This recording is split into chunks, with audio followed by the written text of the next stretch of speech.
Okay तो यहाँ पर हमने बेसिकली क्या किया है, यूटिलिटी में लोकल डेटाबेस में अगर जाते हैं नीचे बहुत सारे मेथड हो गए इसमें, सॉरी कोड, तो हमने क्या किया है, टेबल दिया है। ओके हमने एक मेथड और बनाया गेट टॉप, और टॉप क्या करता है बेसिकली, टॉप 5 या फिर n नंबर ऑफ टॉप जो रिकॉर्ड है वो हमें देता है निकाल के, और ये इनसाइड जो सॉर्टिंग मेथड यूज करता है। अब इस सॉर्टिंग मेथड हमने अलग से बनाया हुआ है, उसके लिए हमने सॉर्टिंग क्लास भी बनाई हुई है। ओके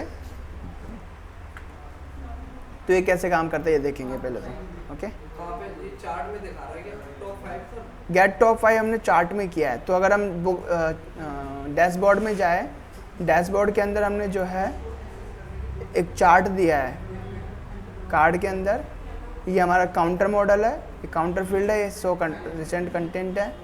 तो अगर कार्ड के अंदर जाते हैं, एक मिनट, ये रहा बुक चार्ट, तो बुक चार्ट में हमने गेट टॉप 5 दिया है। ओके और ये किस फील्ड से आ रहा है, हमें फील्ड भी बताना है ना कि भैया टॉप 5 आप ले तो रहे हो, लेकिन आपको टॉप 5 किस फील्ड को काउंट करते हुए ले रहे हो। तो वहाँ पर हमने एक एक्स्ट्रा फील्ड ऐड किया हुआ है, इशूड काउंट, जो ये काउंट करता है कि इस बुक को कितने लोगों को इशू की गई है, उसी के हिसाब से वो टॉप 5 में आएगा। तो वो जो डेटा है वो ये आ रहा है। तो अगर हम इस पे जाते हैं तो ये इशूड काउंट है भैया, रैंडमली जनरेट किया है डेटा, ठीक है। तो यहाँ पे जो है 92 दिया हुआ है, और अगर इसको देना चाहते हो 5 वाले को रैंडमली देना चाहते हो तो क्या होगा हमारे पास में, बुक डॉट रिकॉर्ड 5, ठीक है, डॉट इशू काउंट 5 नहीं 4 आएगा, 4 इशू डॉट काउंट। तो यहाँ पे क्या होगा, मैथ के पास में जो है मैथ वाले फंक्शंस है, तो हम यहाँ ले रहे हैं पहले तो राउंड, ठीक है। राउंड क्यों लिया है, क्योंकि इसके पास में दूसरी वैल्यू आएगी जो डेसिमल वैल्यू होगी। ओके तो है, तो मैं इसको ऐसे दिखा देता हूँ, ऐसे मैथ डॉट हम यूज लेंगे रैंडम। रैंडम क्या देता है हमें, 0 और 1 के बीच में कोई भी रैंडम नंबर दे देता है। तो हमें इसे जो है 0 और 100 के बीच में लाना है, तो हम क्या करेंगे, इसको 100 से मल्टीप्लाई करा देंगे, तो अब ये 0 और 100 के बीच में नंबर आ गया। ओके ना, अब हमें क्या करना है, डेसिमल वैल्यू नीचे हमें होल नंबर चाहिए, तो हम क्या करेंगे, जो भी नंबर हमें मिल रहा है उसको हम राउंड के में पास कर देंगे। तो मैथ डॉट राउंड, तो वो क्या करेगा, अब हमें नॉर्मल वैल्यू देगा। ओके तो ये वाला जो पार्ट है, बुक डॉट रिकॉर्ड्स फॉर,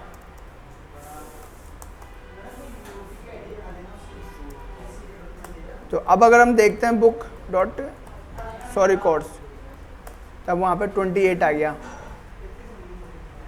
गया, लेकिन अब ये डेटाबेस में सेव नहीं हुआ है, ये यहाँ पे लोकली सेव है। तो सेव करना है तो क्या करना है, हमने पहले से मेथड बना हुआ है सेव ऑल, सेव ऑल बनाया हुआ है। तो सेव ऑल क्या करता है, ये है, तो फिर से डेटाबेस फील्ड बनाएगा, डेटाबेस रिकॉर्ड्स लेगा, एक एक रिकॉर्ड लेगा और उसको एरे में कन्वर्ट करेगा और उसको सेट कर देगा, ठीक है। तो यहाँ से सेव ऑल पे जाते हैं, नोट सेव ऑल, अब वो वहाँ पे भी चेंजेस हो चुके हैं, अब हो गया वो। अरे ये क्या है ना, this dot record set record, हाँ तो सेट, हाँ हाँ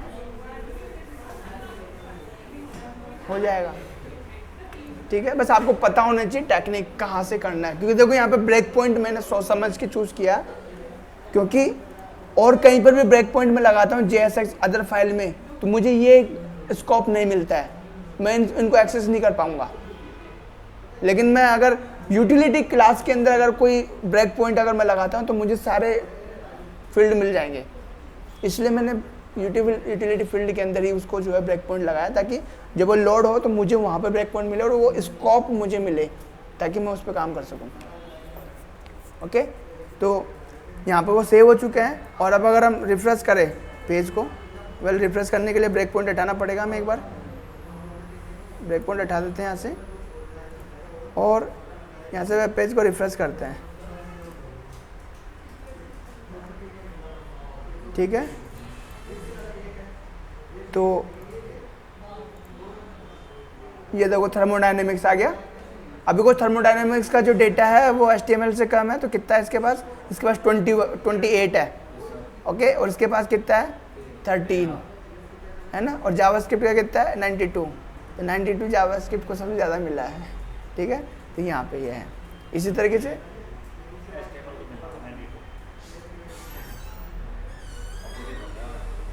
ओके, नाउ स्टूडेंट के पास में क्या है, स्टूडेंट के पास में क्या है, यहाँ पे ये जो काउंट हो रहा है ये बुक इशू काउंट हो रहा है ना। डैशबोर्ड में तो काउंट हो रहा है कि इस बुक को कितने लोगों को इशू किया गया है। इसमें ये काउंट हो रहा है कि इस पर्टिकुलर स्टूडेंट ने कितनी बुक इशू की है। ओके, तो जैसे कि अब ये जो डेटा है रैंडमली जनरेटेड है। ओके, अगर आप इसको बुक वाले स्टूडेंट वाले डेटा को देखोगे तो ये बहुत लंबा है, 100 के समथिंग है, जैसे कि यहाँ पे बताया हुआ है टोटल 100 है।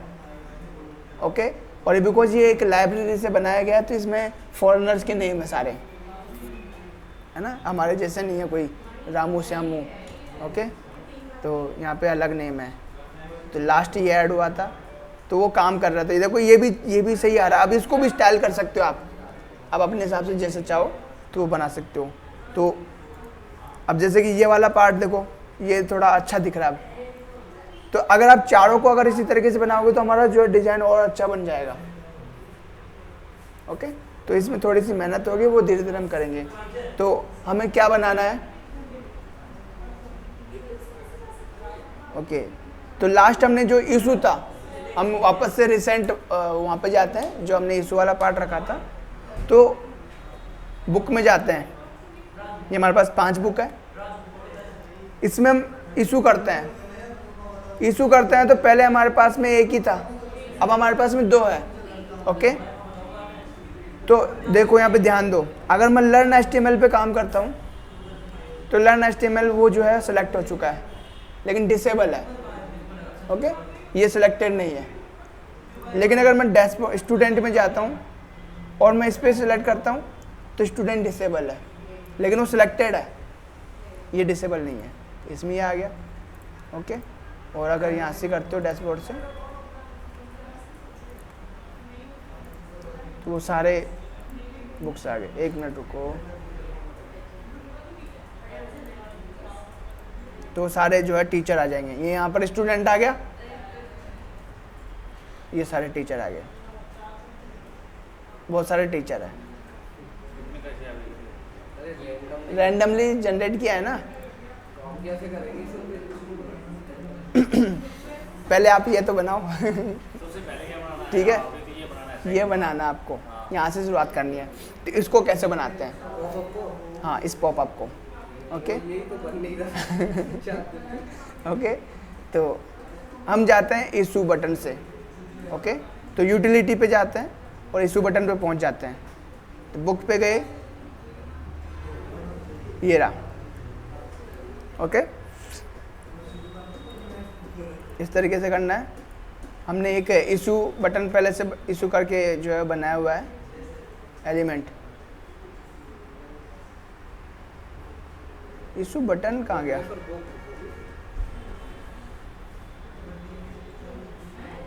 नहीं इशू बटन होगा ना, कहीं न कहीं इशू बटन है। बटन नाम से था नहीं, यहाँ पर तो हमने इशू यूज लिया हुआ है ना, तो ये कहाँ पर बनाया हुआ है, ये रहा इशू। तो हमने एक बटन बनाया है और इसके अंदर प्रॉप्स क्लिक है।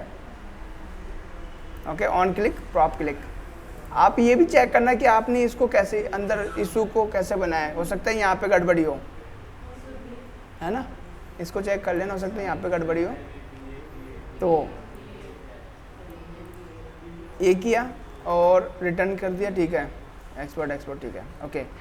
तो यूटिलिटी में हमने एक प्रॉपर्टी बनाई। बेसिकली हमने यहाँ पर क्यों बनाया, बिकॉज अगर हम चाहते हैं हमारे बुक वाले सेक्शन में,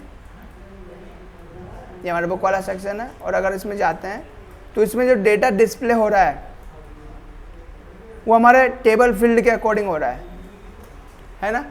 तो हम चाहते हैं कि एक कॉलम जो है इशू का भी हो, तो वो यहाँ पे बताना पड़ेगा, और बिकॉज यहाँ पे बताएंगे तो वो उसके अकॉर्डिंग ही लेगा, है ना।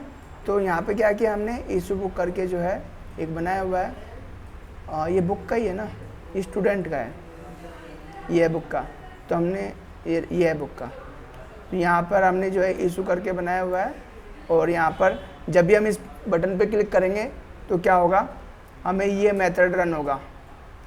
और ये मेथड बेसिकली क्या करता है, दो चीज़ें करता है, एक मॉडल को जो है ट्रू करेगा, ओके, और हमारे जो है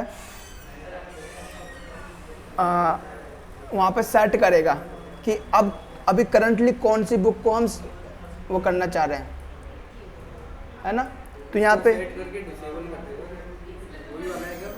हाँ, तो डिसेबल तो बाय डिफ़ॉल्ट हो जाएगा, सेट करके डिसेबल नहीं करेगा, डिसेबल तो डायरेक्टली रहेगा, हम बाद में चेंज करेंगे उसको, ओके।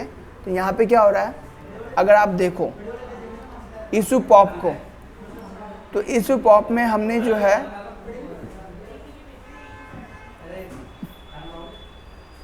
यहाँ पे ये दो ऑप्शन दिए हैं, डिसेबल मॉडल, ओके, और disable model selected. Disable model ये बताएगा कि दोनों में से, यूजर में से, बुक में से किसको डिसेबल करना है ना। और डिसेबल मॉडल सेलेक्टेड ये बताएगा कि जो डिसेबल है उसमें अभी करंट में कौन सेलेक्टेड है।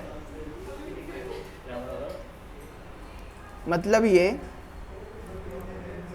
इशू किया तो डिसेबल मॉडल तो ये बताता है कि इन दोनों में से कौन सा डिसेबल होगा, और डिसेबल मॉडल सेलेक्टेड ये बताता है कि जो डिसेबल है उसमें अभी करंट में कौन सा सिलेक्शन होगा।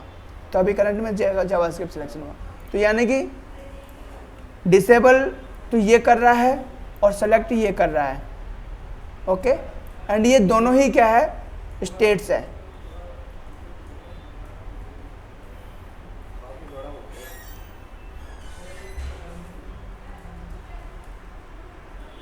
तो प्रोजेक्ट ऐसे ही बनता है भैया, ठीक है। डिसेबल मॉडल, एक सेट बनाया और ऑप्शन सिलेक्टेड, ओके। तो यहाँ पर दोनों में जो हमने वो दिया है, और option selected, disable model, okay. And यहाँ पे क्या किया हमने, एक इशू कॉन्टेक्स्ट प्रोवाइडर भी किया है। अरे ये कॉन्टेक्स्ट है ना, यूज कॉन्टेक्स्ट हुक, ठीक है। अब ये बेसिकली क्यों किया है, क्योंकि हमें स्टार्टिंग में जो है ये वाली फंक्शनलिटी बनाने के हिसाब से बनाया तो था नहीं, ओके। हमने जो है रैंडमली बनाते गए। अब यहाँ पे प्रॉब्लम ये हो गई कि प्रॉप सेंडिंग करने के लिए जो है वो दिक्कत हो रही थी। तो हमने यहाँ पे एक पूरे इशू पॉपअप के लिए जो है कॉन्टेक्स्ट तैयार कर लिया, और वहाँ पे जो सेलेक्टेड है वो उस कॉन्टेक्स्ट को भेज दिया। तो अब भेजने से फ़ायदा क्या हुआ, हम इशू पॉपअप के अंदर जो भी ऑप्शन ग्रुप है, तो बेसिकली इशू पॉपअप के अंदर ऑप्शन ग्रुप यूज हो रहा है, तो ऑप्शन ग्रुप के अंदर हमने क्या किया,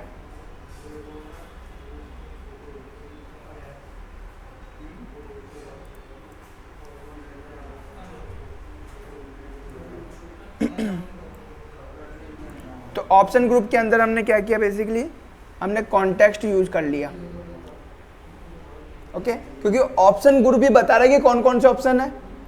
तो जब ऑप्शन ग्रुप रेंडर होगा, जब ऑप्शन ग्रुप रेंडर हो रहा होगा, क्योंकि हर बार रेंडर होगा, जब भी स्टेट चेंज होगी हर बार रेंडर होगा वो, तो जब वो रेंडर हो रहा होगा तभी हम उसको बता देंगे, क्या बता देंगे कि भैया कौन सा ऑप्शन सेलेक्टेड है, और वो कहाँ बता रहे हैं, वो यहाँ बता रहे हैं, सेलेक्टेड,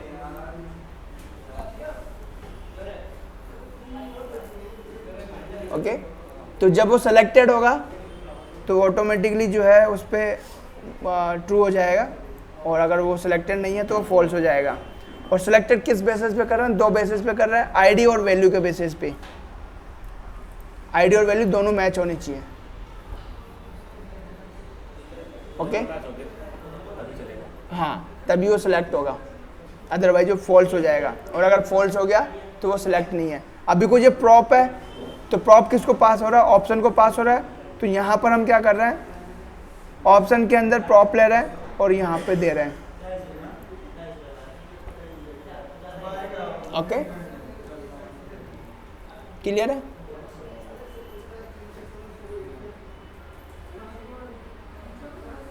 तो फाइनल जो सेलेक्ट कर रहा है वो ये कर रहा है। तो यूज कॉन्टेक्स्ट से जो है फ़ायदा ये हुआ कि हमें हायरार्किकल लेवल में प्रॉपर्टीज़ पास करने की ज़रूरत नहीं हुई। डायरेक्टली हमने यूज ग्रुप ऑप्शन ग्रुप के अंदर जो है कॉन्टेक्स्ट यूज़ कर लिया, और जब भी अपडेट होगा कॉन्टेक्स्ट के थ्रू जो है हमारा एलिमेंट अपडेट हो जाएगा। ओके तो यहाँ से है। तो यहाँ पर हमारा जो फोकस होगा आज, हमारा जो फोकस है आज का वो ये है इशू पॉपअप। तो इशू पॉपअप में पहले तो आप जो है यहाँ तक आप क्या करोगे? ये सारे ऑप्शंस दे दोगे, ठीक है? यूजर ऑप्शंस और बुक ऑप्शंस, ये सारे दो अलग अलग प्रॉप्स हैं हमारे। ओके और अगर हम इशू मॉडल को बनाएं तो ये हमारा इशू मॉडल है।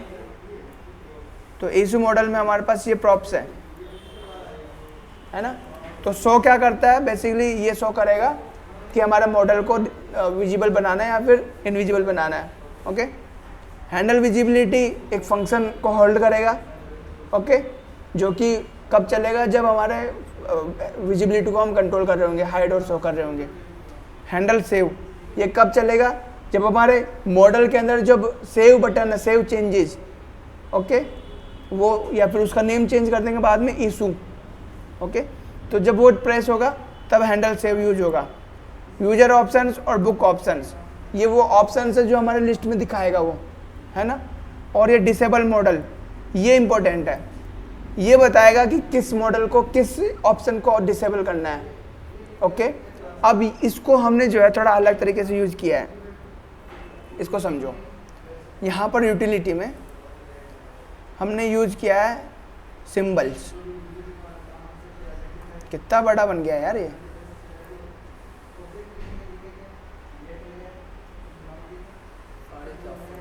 ओके तो यहाँ पर यूज किया हमने ये कॉन्स्ट। ओके कॉन्स्ट क्लास हमने यूज किया हुआ है, और इसमें क्या हुआ? सिंबल्स हमने यूज किए हैं। अब सिंबल्स को यूज करने का सबसे बड़ा जो रीज़न ये था क्योंकि सिंबल्स हमें यूनिक आइडेंटिटी, यूनिक वैल्यू देते हैं, यानी कि इनके अलावा दूसरी वैल्यू को डुप्लीकेट नहीं कर सकता कोई भी। और उनको हमने क्या कर लिया? एक वेरिएबल में सेव करवा लिया। तो मैनुअली टाइप करने की बजाय हम क्या करेंगे? इनको यूज करते हैं।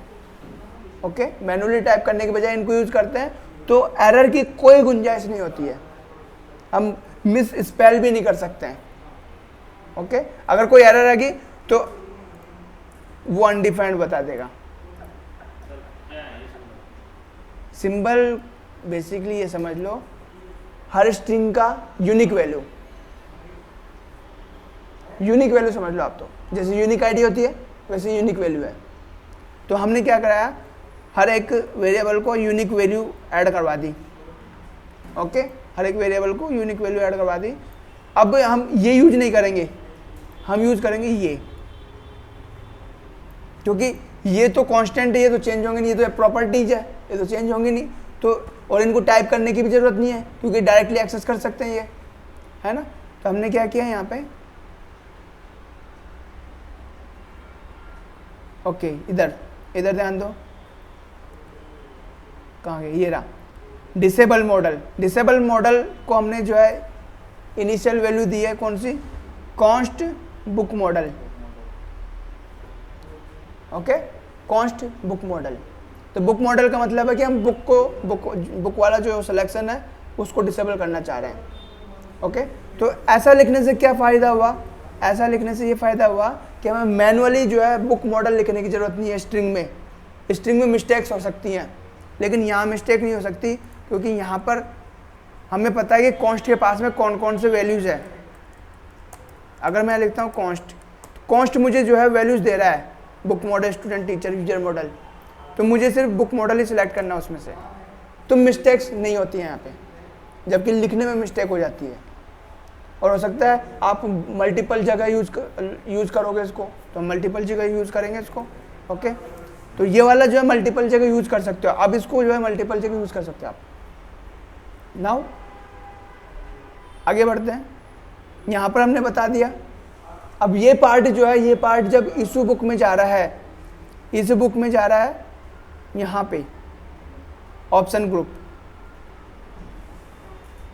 ओके, ये यूजर मॉडल है, ये यूजर मॉडल है, ये यूजर मॉडल है ना, ये भी एक यूजर मॉडल है।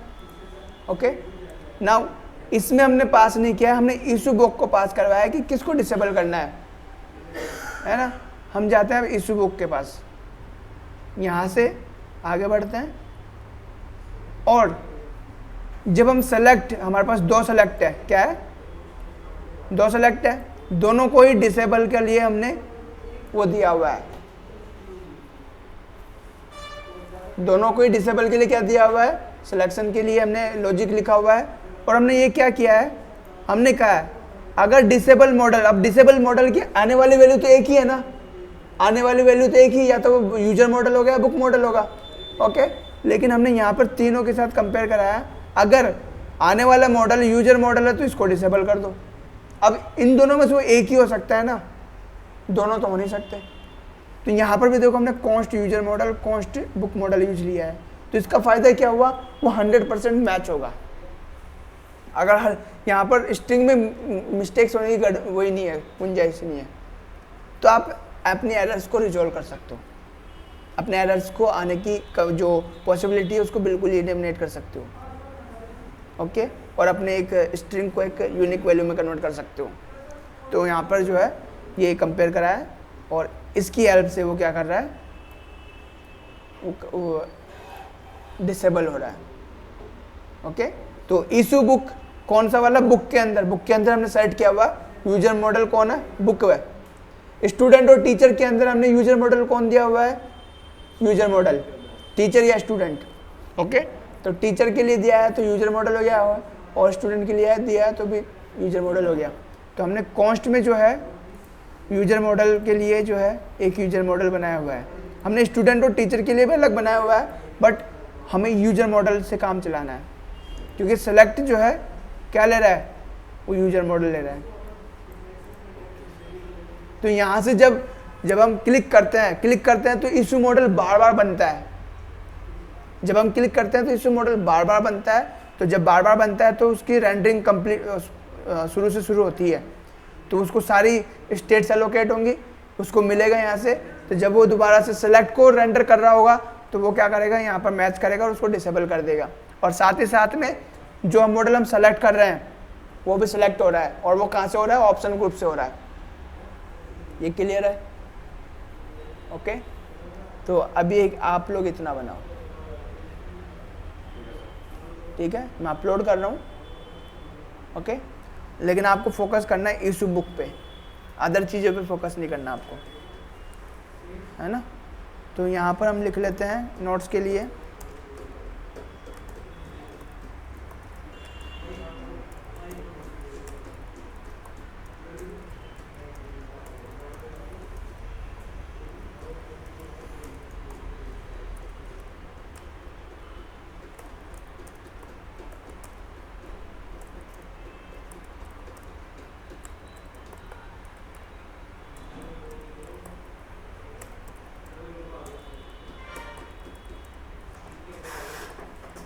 ओके, कौन सा मॉडल जो डिसेबल होना चाहिए, और यहाँ पर जो है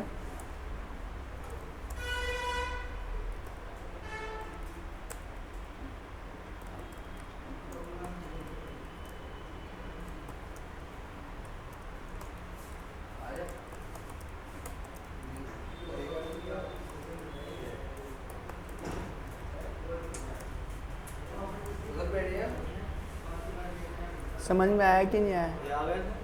अब आ गया? ठीक है, तो वही आ गया पॉपअप